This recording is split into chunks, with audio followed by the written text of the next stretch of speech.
Assalamualaikum warahmatullahi wabarakatuh.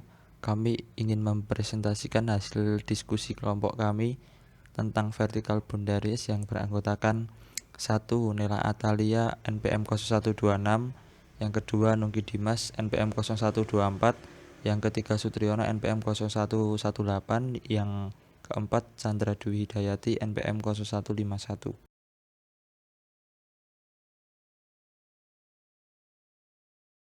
Pengertian rantai vertikal. Alur produksi dimulai dari bagaimana memperoleh bahan baku sampai penjualan produk ke konsumen.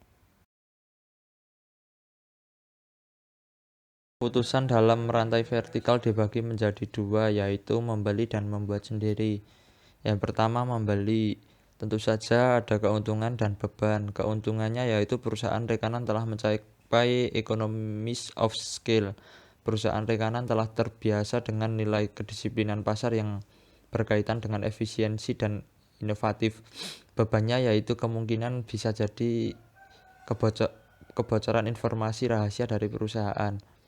Yang kedua yaitu membuat sendiri. Dengan membuat sendiri, perusahaan dapat mengambil profit margin dari perusahaan rekanan. Kesalahan ada pada profit, apakah profit yang terjadi merupakan economic profit atau justru hanya accounting profit.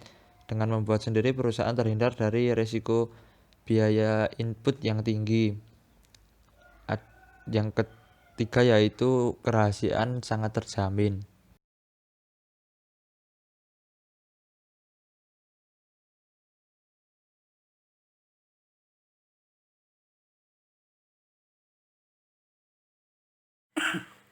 Selanjutnya adalah kesalahan dalam pengambilan keputusan. Perusahaan sebaiknya membuat sendiri aset yang akan menjadi sumber keunggulan kooperatif dengan alasan salah karena terkait dengan efisiensi. Yang kedua, perusahaan akan menghemat biaya dengan melakukan outsourcing untuk satu aktivitas. Alasan diambil seharusnya memperhatikan masalah efisiensi juga.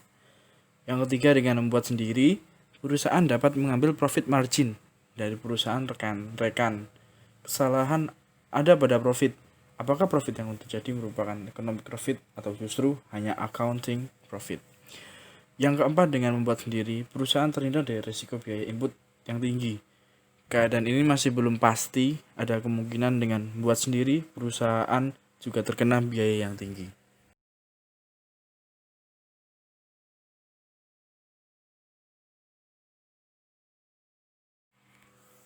Lalu ada divisi sebagai support dalam rantai vertikal. Ada 6 bagian, yaitu pemasaran, legal, keuangan, perencanaan, HRD, dan accounting. Divisi support tidak merupakan bagian dari rantai vertikal, tetapi mendukung kerja dari rantai vertikal. Tugasnya adalah sebagai support atau sebagai pendukung.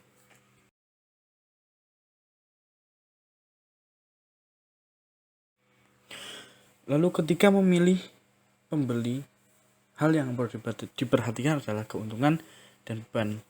Keuntungan yang pasti dalam perusahaan, tujuan yang akan dituju adalah memperoleh keuntungan dari apa yang sudah dicapai, atau apa yang sudah diproduksi.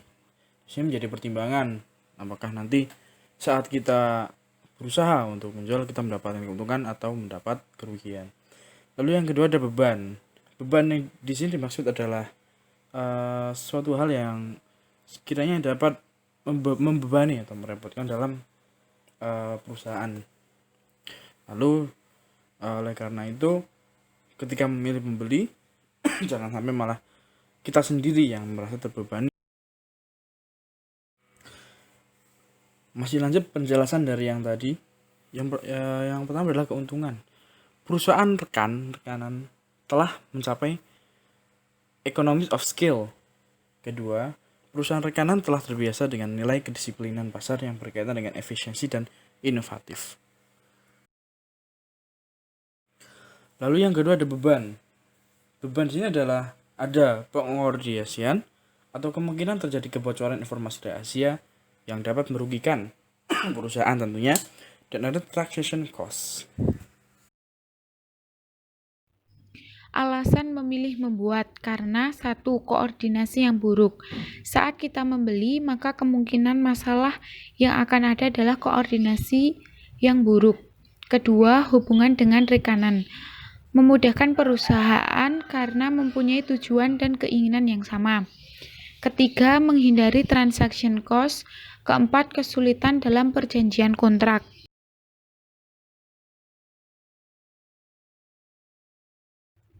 Agency cost fees influence cost. Saat memilih membeli, perusahaan akan terkena agency cost. Kondisi ini terjadi karena adanya kemungkinan perusahaan rekanan memiliki tujuan lain yang berbeda dengan perusahaan. Sementara saat perusahaan memilih membuat, perusahaan akan terkena influence cost. Kondisi ini antaranya terjadi saat adanya kesalahan pengambilan keputusan yang terjadi ketika semua aktivitas dilakukan sendiri. Kontrak complete versus incomplete. Kontrak lengkap atau tidak dapat dilihat dari 3 hal. 1. Apakah kontrak telah memetakan segala kemungkinan yang akan terjadi? Kedua, apakah pengukuran performa jelas? Dan ketiga, apakah butir atau pasal-pasal dalam kontrak dapat dilaksanakan?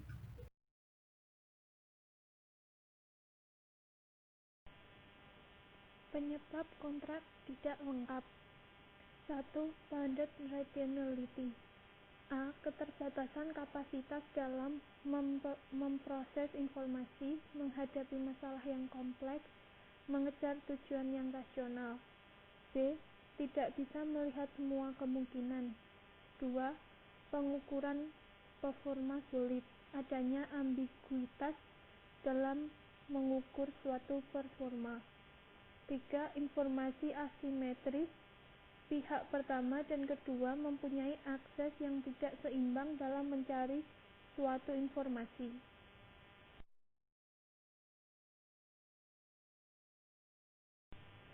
Trend versus quantity trend. Trend ialah keuntungan yang diharapkan oleh perusahaan supplier berdasarkan perjanjian kontrak. Quantity range ialah selisih antara keuntungan saat kontrak berjalan dengan kondisi saat kontrak tidak dilaksanakan atau batal.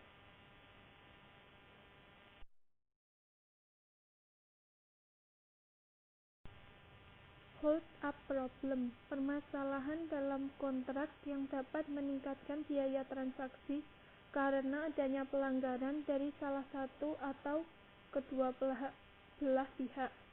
Hal yang akan terjadi ialah 1. Negosiasi akan menjadi sulit. 2. Timbulnya ketidakpercayaan. 3. Adalah underinvestment. Sekian dari kelompok saya. Bila ada salah kata, mohon dimaafkan. Wassalamualaikum warahmatullahi wabarakatuh. Sekian presentasi dari kelompok kami. Bila ada salah kata, mohon dimaafkan. Wassalamualaikum warahmatullahi wabarakatuh.